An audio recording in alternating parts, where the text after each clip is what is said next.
भारत में हजारों सालों से चला आ रहा जाति के नाम पर भेदभाव या कास्ट डिस्क्रिमिनेशन, इसके बारे में तो हमें पता ही है। लेकिन एक बात आपको जानकर हैरानी होगी कि यह कास्ट डिस्क्रिमिनेशन हमारे खुले हुए समाज में ही नहीं, लेकिन चार दीवारी में बंद जेल या प्रिजन में भी भारतीय समाज में देखा जाता है। जी हां, हाल ही में सुप्रीम कोर्ट ने एक नई गाइडलाइन और वर्डिक्ट दिया है कि इंडियन प्रिजन रूल 2016 में इस तरीके के नियम कानून हैं कि जो प्रिजनर्स जेल में, भारतीय जेलों में रहते हैं, उन्हें अपने नाम के साथ साथ अपनी जाति का भी वर्णन करना पड़ता है। और जो लोअर कास्ट के प्रिजनर्स भारतीय जेलों में रहते हैं, उन्हें उसी तरीके का काम दिया जाता है। जैसे कि मान लीजिए, उदाहरण के तौर पर, अगर कोई एक ऐसा प्रिजनर है जो लोअर कास्ट से बिलोंग करता है, तो जेल में जब प्रिजनर्स को किसी भी तरीके के काम बांटे जाते हैं, तो उसमें लोअर कास्ट के प्रिजनर्स को वॉशरूम साफ करने का काम दिया जाता है। वहीं जो अपर कास्ट के प्रिजनर्स हैं, उन्हें खाना बनाने का या फिर दूसरे स्वच्छ साफ सुथरे काम दिए जाते हैं। यहां पर सुप्रीम कोर्ट ने एक स्ट्रिक्ट गाइडलाइन जारी की है, सेंट्रल गवर्नमेंट को यह आदेश दिए हैं कि 2023-24 में जो नए प्रिजन रूल्स आ रहे हैं, उसमें उन कमियों को सुधारा जाए तो 2016 में हमें देखने को मिलते हैं। साथ ही साथ भारत में जितनी भी स्टेट गवर्नमेंट्स हैं, उनको भी गाइडलाइंस दी गई हैं कि कास्ट के नाम पर डिस्क्रिमिनेशन अगर आपकी जेलों में, आपके राज्य पे हो रहा है, तो उसे आपको बंद करना पड़ेगा। क्योंकि अगर 7th schedule of Indian constitution की बात करें, तो स्टेट लिस्ट में प्रिजन जो है वो सब्जेक्ट आता है राज्य सरकार के अंतर्गत। तो ये कास्ट डिस्क्रिमिनेशन जो है वो आजादी के बाद भी क्यों भारत में बना हुआ है जेलों के अंदर, जबकि कास्ट डिस्क्रिमिनेशन से रिलेटेड जो कानून है वो अंग्रेजों के समय के हैं। आपने कहीं ना कहीं पढ़ा ही होगा कि जो इंडिजीनियस ट्राइब हैं, उनको बॉर्न क्रिमिनल्स का दर्जा दिया था अंग्रेजों ने, और वो प्रथा कानूनी तौर पर आज भी हमें 21वीं सदी में भारत में देखने को मिलती है। तो ये कास्ट डिस्क्रिमिनेशन जेलों में है क्यों, कब से है, इसे किस तरीके से सुधारा जाएगा, सुप्रीम कोर्ट ने क्या वर्डिक्ट दिया है, क्या गाइडलाइन दिया है, कौन कौन से कानून इसमें शामिल है, और इस तरीके के डिस्क्रिमिनेशन को दूर करना क्यों जरूरी हो चुका है 21वीं सदी के भारत के लिए, इन सारी चीजों को आज के इस वीडियो में हम लोग डिटेल में और आसान भाषा में समझने की कोशिश करेंगे। Welcome to Chahal academy, this is Anubhav Deepani. तो देखिए, यहां पर बहुत बड़ी एक खबर आ रही है सुप्रीम कोर्ट के द्वारा। सुप्रीम कोर्ट ने यहां पर पिछले गुरुवार को ही कहा है सेंट्रल गवर्नमेंट को और स्टेट गवर्नमेंट को कि जाति के नाम पर जो भेदभाव हमें प्रिजनर्स के बीच में या प्रिजनर्स के साथ देखने को मिल रहा है, वो डिस्क्रिमिनेशन यहां पे पूरी तरीके से खत्म होना चाहिए, क्योंकि ये उनके फंडामेंटल राइट्स का वायलेशन हमें देखने को मिलता है। सुप्रीम कोर्ट ने यह कहा है कि जो प्रिजनर है जेल में, वो भी इंडियन सिटीजन है और फंडामेंटल राइट्स उन्हें भी दिए गए हैं। और ये डिस्क्रिमिनेशन जेल में इसलिए बंद होने चाहिए क्योंकि कहीं ना कहीं भारतीय समाज में जो निचली जातियों के साथ ये भेदभाव या डिस्क्रिमिनेशन किया जाता है, ये डिस्क्रिमिनेशन ही कहीं ना कहीं उनके अंदर गुस्सा भरता है। और ये डिस्क्रिमिनेशन उन बहुत सारे कारणों में से एक कारण होता है जो उन्हें क्राइम की तरफ लेकर जाता है। साफ तौर पर सुप्रीम कोर्ट ये कह रहा है, जब भी हम किसी अपराधी को जेल में डालते हैं, तो उसका मकसद ये नहीं होता कि उसे सजा दी जाए। किसी भी अपराधी को जेल में इसलिए रखा जाता है ताकि उसमें सुधार आ सके, इंप्रूवमेंट आ सके, वो इस तरीके का व्यक्ति एक रिस्पॉन्सिबल इंडियन सिटीजन बने कि उसे मेन स्ट्रीम सोसाइटी का हिस्सा बनाया जाए। जो एंटी सोशल एलिमेंट्स हैं उसके अंदर, वो पूरी तरीके से खत्म किए जाए। लेकिन अगर इसी तरीके का कास्ट डिस्क्रिमिनेशन हमें जेलों के अंदर भी देखने को मिलेगा, तो शायद हमें वो सुधार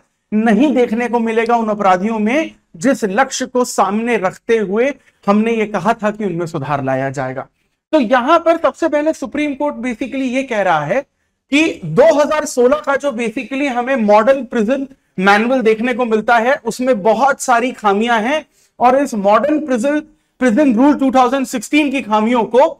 model prison correction service act 2023 के अंदर सुधारा जाए। और इसके लिए सुप्रीम कोर्ट ने राज्य सरकारों को और केंद्र सरकारों को सिर्फ 3 महीने का ही यहां पर वक्त दिया है। बात यहां से शुरू होती है कि सुकन्या शांखा नाम की पर्सन के द्वारा यहां पर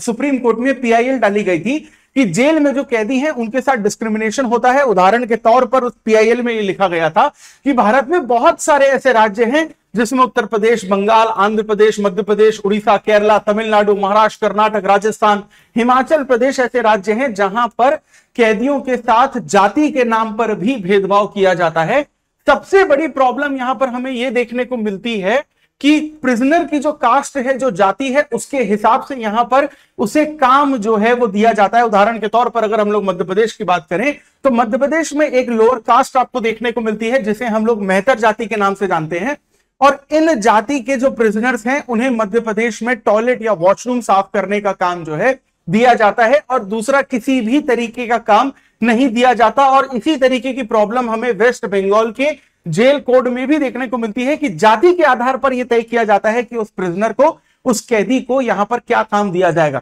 देखिए, वॉशरूम साफ करने में कोई दिक्कत नहीं है, लेकिन जिस व्यक्ति को आप वॉशरूम साफ करने के लिए कह रहे हैं, आपको उस व्यक्ति को यह अधिकार भी देना पड़ेगा कि वो किचन में जाकर जेल के बाकी कैदियों के लिए खाना बनाए। अगर आप उसे इनडायरेक्टली फोर्स करेंगे कि तुम्हें सिर्फ टॉयलेट ही साफ करना है क्योंकि उसकी जाति जो है वो दूसरी है या निचले दर्जे की मानी जाती है, ये यहां पर बहुत बड़ी समस्या है। यहां पर हमारे जो चीफ जस्टिस ऑफ इंडिया है DY चंद्रचूड़, उन्होंने कहा है कि ये जो जाति के नाम पर भेदभाव किया जा रहा है जेलों में, ये पूरी तरीके से अनकॉन्स्टिट्यूशनल है, पूरी तरीके से असंवैधानिक है, और स्टेट गवर्नमेंट को 3 महीने में इसमें पूरी की पूरी जो चीजें हैं वो सुधारने के लिए कहा गया है। डायरेक्टली ये वर्डिट दिया गया है कि 2016 की समस्याओं को 2023 के जो कानून है, यानी करेक्ट मॉडल प्रिजनर एक्ट जो है 2023 का, उसमें यहां पर हमें सुधारना जरूरी है। प्रॉब्लम यह है कि जाति के नाम पर जो डिस्क्रिमिनेशन है जेलों में, जो कैदियों के साथ ये भेदभाव किया जाता है कास्ट के नाम पर, यह बेसिकली अंग्रेजों के जमाने से ही चला जा रहा है। एग्जाम्पल के तौर पर अगर आप 1871 का क्रिमिनल ट्राइबल्स एक्ट देखें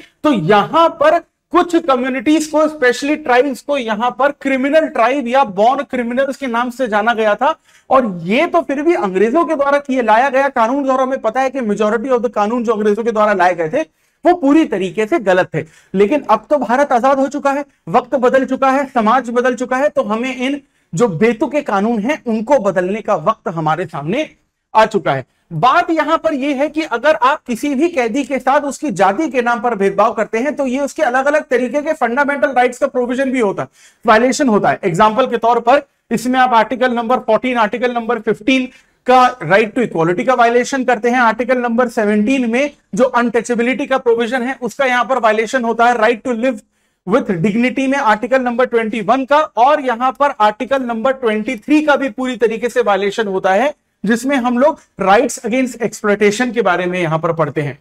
यहां पर सबसे ज्यादा जरूरी यह है कि अगर आप प्रिजन सिस्टम में इक्वालिटी नहीं लेकर आते हैं, समानता नहीं लेकर आते हैं, तो जो सोशल जस्टिस का एक्सपेक्टेशन, जो सामाजिक न्याय की मांग या उम्मीद उन कैदियों में होती है, निचले दर्जे के लोगों में होती है, वो उम्मीद जब तक पूरी नहीं होगी भारत का समाज कभी बदल नहीं पाएगा। क्योंकि अगर हम लोग जातियों और संप्रदाय के नाम पर ही बटे रह गए तो भारत सिर्फ कागजों पर ही एक देश बनकर रहेगा, जमीनी स्तर पर कभी एक देश बनकर नहीं रहेगा। और भारत को हम सिर्फ टेरिटरी या कंट्री कह पाएंगे, नेशन कहने का अधिकार हमें कभी नहीं मिल पाएगा। That's why this particular amendment is very, very, very necessary. अब यहां पर एक और चीज हम समझने की कोशिश करते हैं कि जो हमारे प्रिजन रिफॉर्म है